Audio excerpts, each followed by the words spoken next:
अरे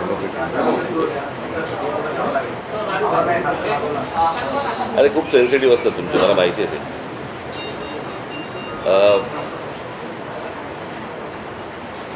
गेले काही दिवस जे विद्यार्थ्यांचं आंदोलन जे देशात सुरू आहे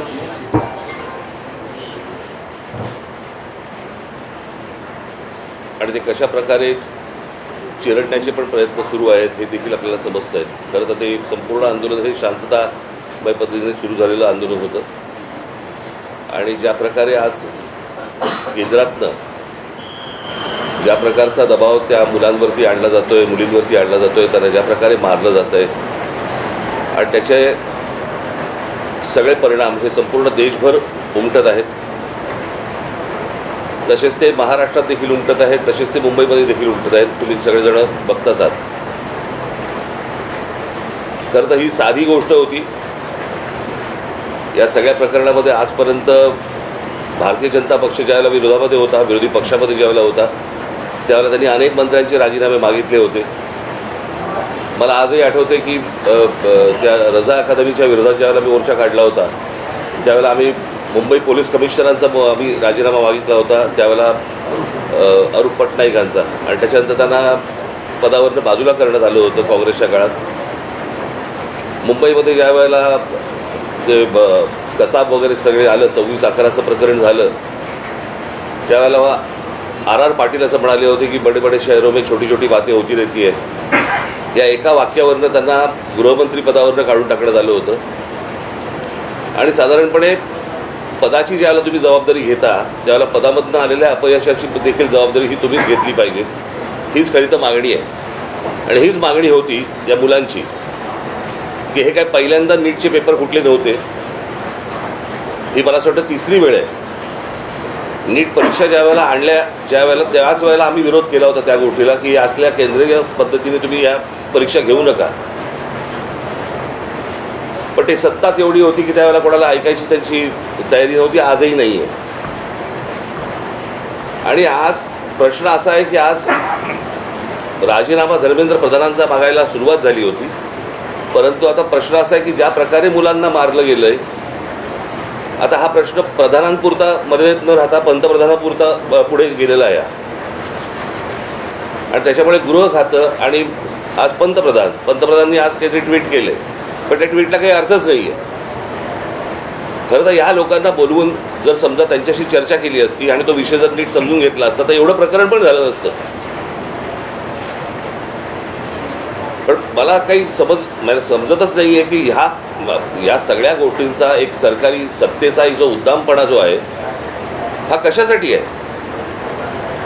म्हणजे हीच गोष्ट आपण, मला असं वाटतं की त्या शिखांचं ज्यावेळेला शेतकऱ्यांचं आंदोलन झालं त्यावेळेला देखील कोणाला ते भेटायला तयार नव्हते. ते पण तसंच त्यांनी मोडायचा प्रयत्न केला. मणिपूरच्या वेळेला पण देखील तेच प्रकरण झालं. आता अनेक आंदोलनं ज्यावेळेला होत आहेत, आज ग्रामीण महाराष्ट्रामध्ये अनेक आदिवासींची आंदोलनं होत आहेत, तिकडे लक्ष द्यायला वेळ नाही आहे. म्हणजे कसला हा, ही कुठली सत्ता आणि हा कुठला सत्तेचा बाज. ती मुलं असं काय मागत होती बरं? नीटची परीक्षा द्यायला किती कष्ट असतात, किती त्रास त्यांना असतो हे त्या मुलांना विचारा एकदा.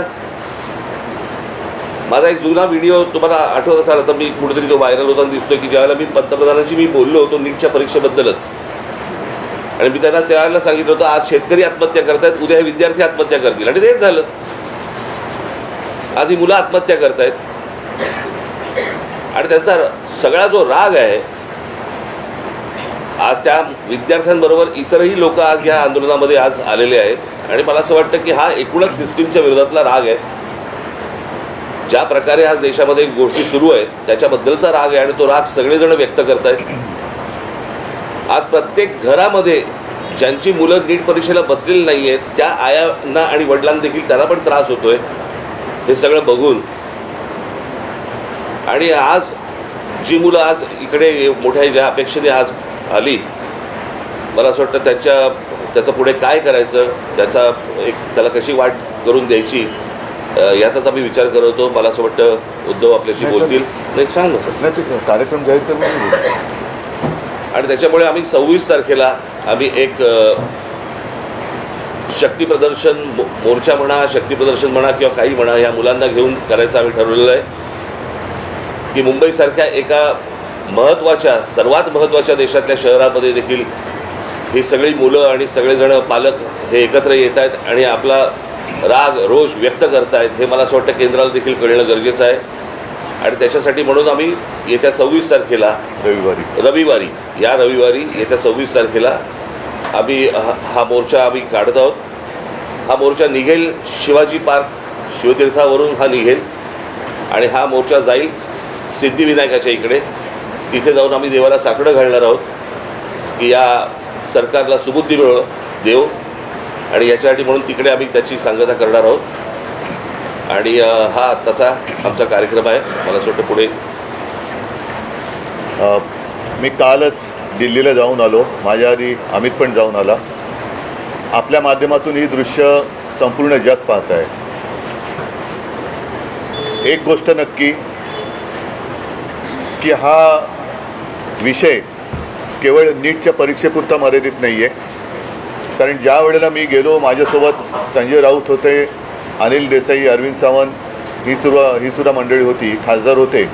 आणि त्या गर्दीमध्ये एक व्यक्ती राजा तिकडे संजयला असं भेटलं की त्यांनी विचारलं की आप कहाँ से आए हो. संजयने विचारलं तर मैं बिहार से आया हूँ लेकिन मैं हूँ तो मध्य प्रदेश का. तर तो काही विद्यार्थी वाटत नव्हता, पण मध्यमवयीन तरुण होता. तर त्याला विचारलं आप क्यों आए हैं. तर त्यांनी सांगितलं की माझा व्यवसाय नीट चाललेला होता, माझी रोटी व्यवस्थित चालू होती, पण नोटबंदीच्या वेळेला माझी पूर्ण उद्योगधंदा, रोजीरोटी उद्ध्वस्त झाली आणि तो राग व्यक्त करायला मी आलेलो आहे. म्हणजे हे काही एक निमित्त झाले असं म्हणा पाहिजे तर, परंतु हा गेल्या काही वर्षातला राग हा आता उफाळून वरती आलेला आहे. दुर्दैवाने आज मी वृत्तपत्रात वाचलं आणि कालच आपल्या माध्यमातून मी बघितलं की न्यायमूर्तींना किंवा न्यायालयाला या प्रकरणाकडे लक्ष द्यायला वेळ नाही असं ते म्हणाले.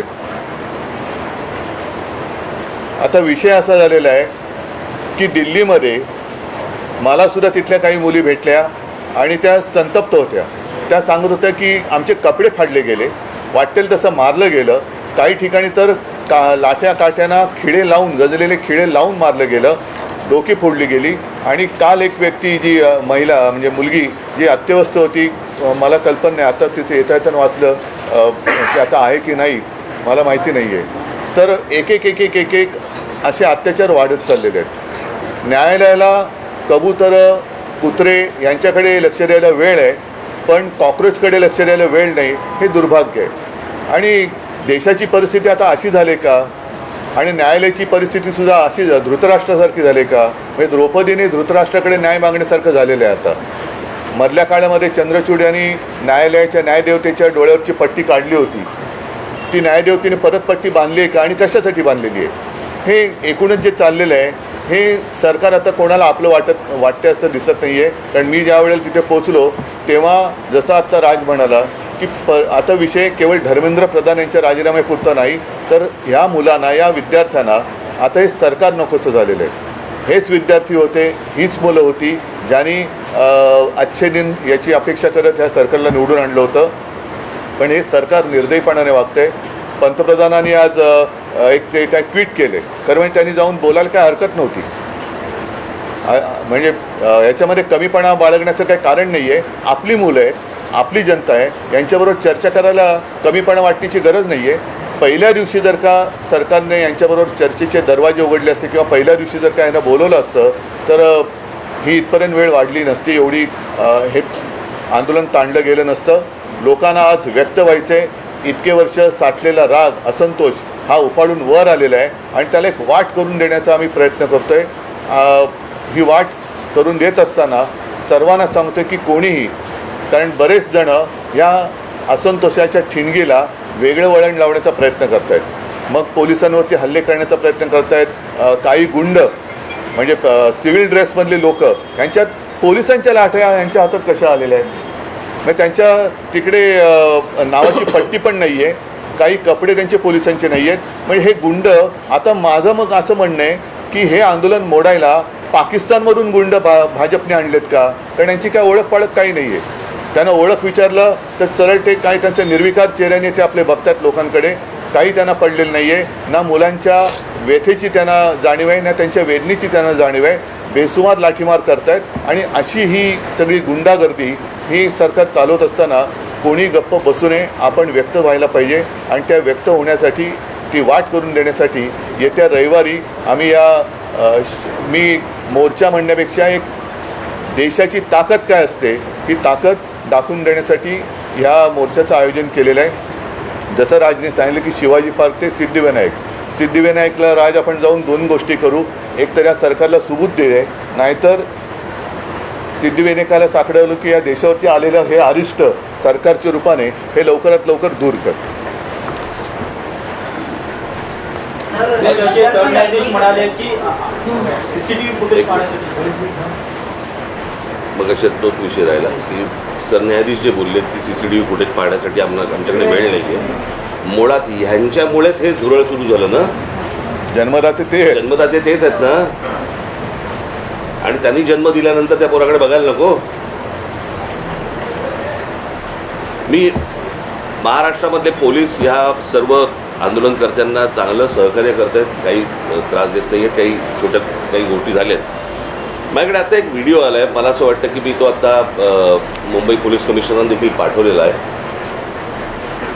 एका टॅक्सीतनं मुलं चालली होती आणि ती मुलं चालली असताना टॅक्सीतनं नाही, पोलिसांच्या गाडीतून आणि तो पोलीस त्यांना सांगतोय त्या मुलांना की परत या एरियात जर दिसलात तर खिशामध्ये तुमच्या काय 5 ग्रॅमची पावडर टाकीन, 50 ग्रॅमची पावडर टाकीन, बरं का. म्हणजे पोलिसांकडे आता पावडर पण मिळायला लागली. पोलीस एजंट आहेत का पावडरवाले? मग हा पोलीस कोण ड्रग सप्लायर आहे का? हे कुठचे काय चाललंय मला कळतच नाही. मला खरं तर ही इतकी साधी गोष्ट होती. साधी म्हणजे म्हणण्यापेक्षा ही की बाबा पेपर फुटलेत, काय कोण ज्याची जबाबदारी आहे त्यांनी राजीनामा द्यावा आणि जे त्याच्यामध्ये असतील सामील झालेले असतील त्यांना अरेस्ट करावी. ज्या काही गोष्टी करायच्या त्या सगळ्या गोष्टी कराव्यात. परत हे होणार नाही याची शाश्वती द्यावी आणि त्यांच्याशी चर्चा करावी. हे सगळं प्रकरण इथपर्यंत आलंच नसतं. बोला. यात एक प्रश्न असा आहे की नाही, एकच दिनेश, एक मिनिट. आज जे मोदीने ट्विट केले का काय केले मला कल्पना नाही की दोषींना सोडणार नाही, तर ज्यांनी या मुलामुलींवरती निर्दयीपणाने लाठीमार केलेला आहे, ज्यांनी मुलींचे कपडे फाडलेत, जे पोलिसांच्या वेशात न येता जे गुंड तिकडे घुसलेत, या गुंडांना पकडून त्यांनासुद्धा कठोर शिक्षा करण्याची जबाबदारी मोदी घेत आहेत का? हे गुंड कोणी घुसवले होते? हे गुंड कोणी आणले होते? आणि राजरोज फिरतात त्यांचे पण व्हिडिओ आहेत. अगदी ती काठ्या बिठ्या आणि पोलिसांच्या लाठ्या त्यांच्या हातात कुठून आल्या? पण उद्धवजी, मुख्यमंत्री देवेंद्र फडणवीस आणि JP नड्डा जे भाजपचे केंद्रातले नेते आहेत ते असं म्हणतात की विरोधी पक्ष हा विद्यार्थ्यांच्या खांद्यावर बंदूक ठेवून या विषयाचं राजकारण करतात. भारतीय जनता पक्ष आजपर्यंत काय करत आलं? त्यांचा असाही दावा आहे की काँग्रेसच्या राजवटीतील अनेकदा पेपर फुटलेले आहेत. तेव्हाही आंदोलनं झाली की, म्हणून तर बदललं ना सरकार. त्यावेळेलाही आंदोलन झाली, त्याच्यानंतर सरकार बदललं, ह्यांचं आलं, हे ते तसे आहेत म्हणून ह्यांना आणलं, हेही तसेच. म्हणजे ते सांगतात की सरकार बदला आणि विद्यार्थ्यांच्या खांद्यावरती बंदुका विरोधी पक्ष ठेवत असतील तर विद्यार्थ्यांच्या छातीवरती बंदुका तुम्ही का रोखता? नाही. आणि दुसरी गोष्ट, त्या अण्णाच्या टोप्या घालून कोण फिरवते? त्यांचीच माणसं होती ना. अण्णांकडे एवढी माणसं नव्हती. आणि ह्याच्यामध्ये परत ह्यांनी काही चुका केल्या की त्याचं राजकारण नाही करायचं. आणि हे ज्यावेळेला विरोधी पक्षात जातात त्यावेळेला सगळ्या गोष्टींचं राजकारण करणार. पण शरद पवार काल पंतप्रधानांना भेटले, त्याला जंतर मंतर म्हणतात. तेच आहे की त्यांनी तुम्हाला काही कल्पना दिली आहे का? कारण नाही, मला असं वाटतं विषयाला आता फाटे फोडण्याची आवश्यकता नाहीये. आम्ही सगळेजण आम्ही ऐका मला बोलू तर द्या. मला बोलू तर द्या. माझं म्हणणं काय आहे की जसं आज मी आणि राजा एकत्र एकत्र आलेलोच आहोत, त्याच्या आधी सुद्धा मी सगळ्यांना आवाहन केलेलं आहे की ज्यांना देशाच्या भविष्याविषयी चिंता आहे. म्हणजे मी तिकडे गेल्यानंतर सगळे भाषिक तिकडे होते, सर्व धर्मीय तिकडे होते, हिंदू होते, मुसलमान होते, सगळे होते.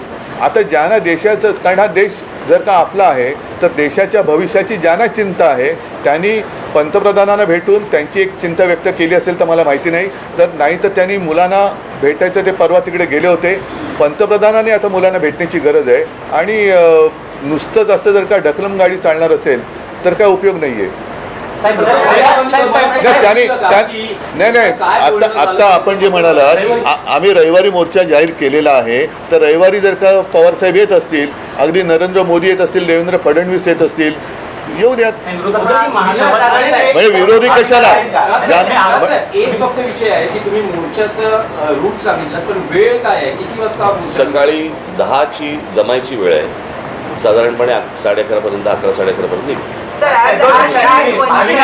आंदोलन जाहीर झालेलं आहे. जंतर मंतरवर पोलीस आपल्याला पाहायला मिळतात आणि मुंबईत देखील अनेक विद्यार्थ्यांना पोलिसांनी गाडीतून नेऊन पोलीस स्टेशनला वगैरे नेले. आपण स्वतः काल विद्यार्थ्यांनी आंदोलन जाहीर झाल्यानंतर आपल्या अनेक कार्यकर्त्यांना, नेत्यांना नोटीस जाऊ शकतात, विद्यार्थ्यांची धरपकड होऊ सवय आम्हाला, यासाठी सवय आम्हाला आमच्या.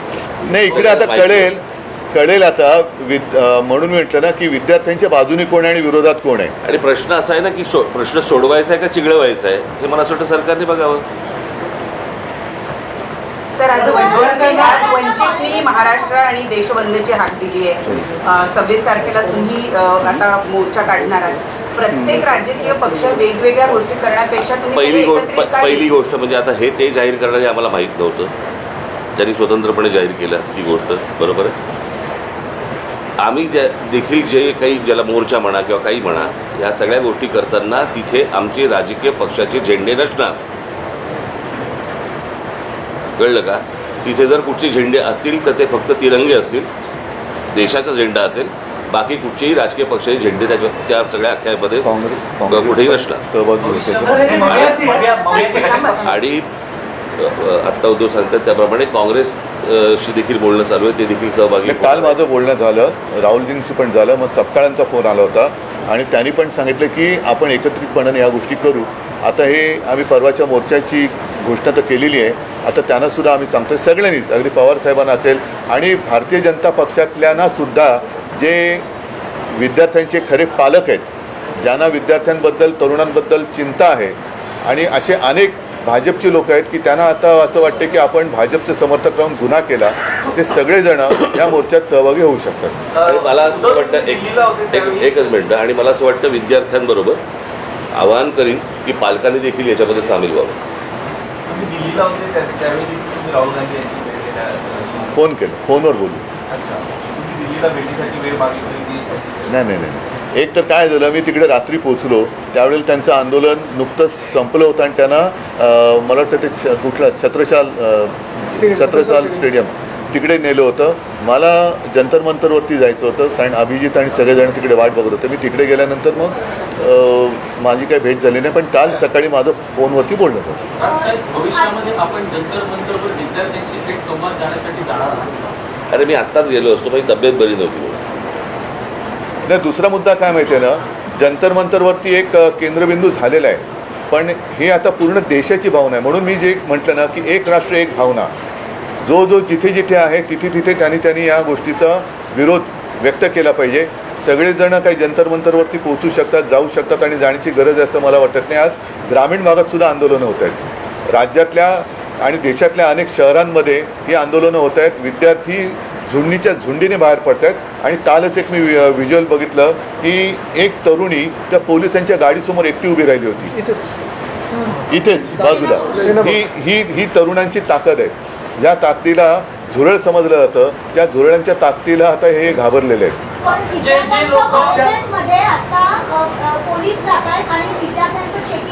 कुठे?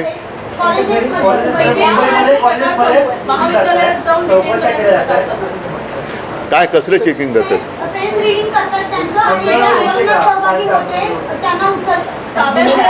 त्यांना काही तासासाठी डिटेन करतात आणि सोडतायत, कोणी घाबरत नाही. पण त्यांना काल पण आम्ही पाहिलं, काल मी आणि अमितच गेलेलो होते पोलीस. आता देश भीतीच्या पलीकडे गेलेला आहे. आणि काल सुद्धा मी तिथे ज्यांना भेटलो ना, एक तो तुमच्याच माध्यमातून बघितलं, तो एक मुलगा उभा आहे ना, मारो मारो मारो, तो नागपूरचा मुलगा आहे. तो भेटला मला, तो काय करतील मारून काय करतील. आणि असं जगून तरी काय फायदा. म्हणजे हे लोक आता त्या भीतीच्या पलीकडे गेलेत.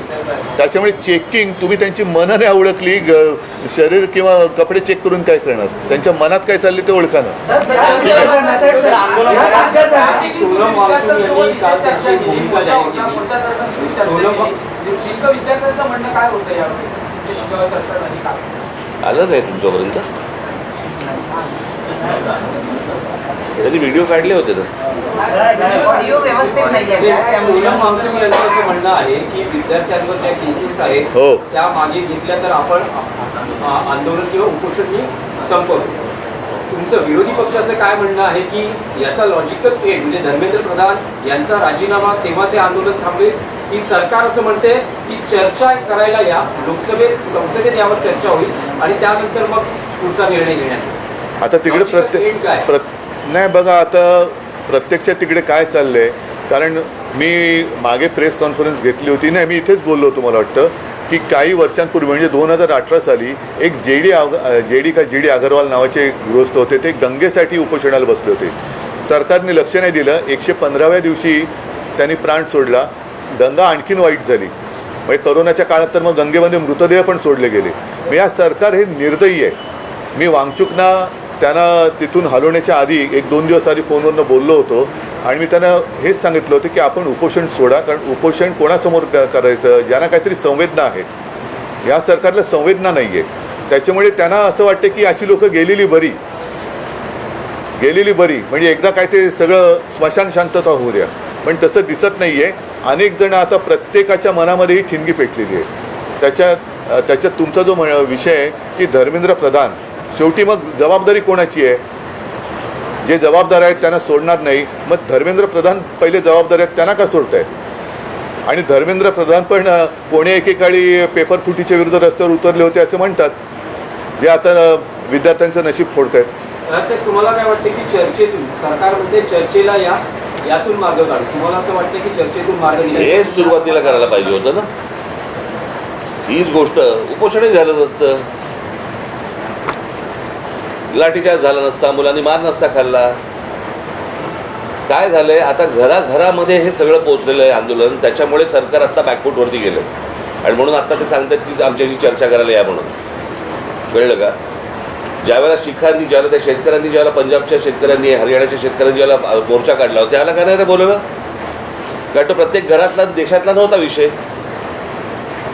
आत्ता त्यांना अंदाज आला या सगळ्या गोष्टींचा, त्यांच्याकडे पण यंत्रणा आहेच त्यांच्याकडे, की अंदाज आला की हे घराघरात पोहोचलंय आणि घराघरात पेटलंय. म्हणून आता बोलतात की आमच्याशी चर्चा करायला या. मणिपूरच्या प्रकरणात, त्या शिखांच्या प्रकरणामध्ये काही ट्विट केलं तर आढळलं का पंतप्रधानांनी? त्यांच्या लक्षात आलंय की हे आपल्या अंगलट आलेलं आहे आणि म्हणून ही आता सर्वासर्व सुरू आहे. आणि एकच आता नाही एक मिनिट, तुम्ही जे आता सांगितलं ना, की आता घरोघरी जाऊन चेकिंग, कॉलेजमध्ये जाऊन चेकिंग, तर मी सरकारला आणि पोलिसांना एक नम्र विनंती करेन की तुम्ही आणखीन आग भडकवू नका. ही मुलं शांत आहेत, त्यांच्याशी नीट चर्चा करा. ही शांतता भंग करण्याचं काम पोलिसांनी आणि सरकारने करू नये. मुख्यमंत्र्यांना आजही शंका आहे, ते म्हणतात की अँटी सोशल एलिमेंट, असामाजिक. आम्हाला पण शंका आहे की आता सरकारमध्ये असे कोण परकीय शक्ती सामील झाल्यात का की या मुलांना, देशाच्या विद्यार्थ्यांना चिरडण्यासाठी? आणि मी तुम्हाला सांगतो, 26 तारखेला जर असे कोणी घुसवण्याचे प्रयत्न केले ना, फटकावून काढणार. कळलं का? शांततेने मोर्चा असेल, शांततेने ह्या सगळ्या गोष्टी होतील, याच्यामध्ये कुठचीही हुल्लडबाजी नसेल, काहीच गोष्टी नसतील. पण उद्या जर समजा दिल्लीसारखं इथे काही करायचा प्रयत्न केला, घुसवले, इथे काही करायचा प्रयत्न केला, आमची लोक सोडणार नाही.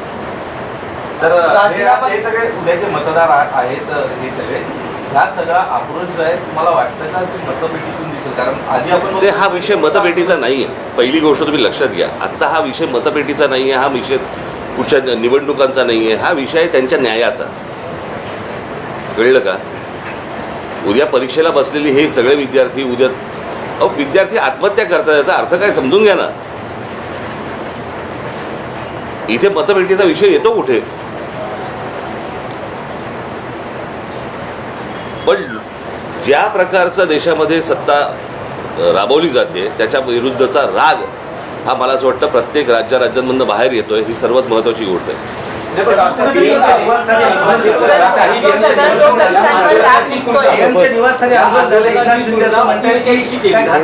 जाऊ दे त्यांची कुवत त्यांच्या विरोध हे बघा आंदोलनाची तुलना अतिरेक्यांशी केली. त्यांच्या बरोबर तुम्ही त्यांच्या विरोधात काही बोललात की तुम्ही देशद्रोही असता, अँटी नॅशनल नाही, असता. कोणी केली अरे अरे जाऊ दे रे, त्यांची कुवत आहे का? चल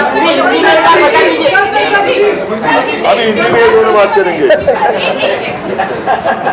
हिंदी इंग्लिश में दोनों बात करेंगे.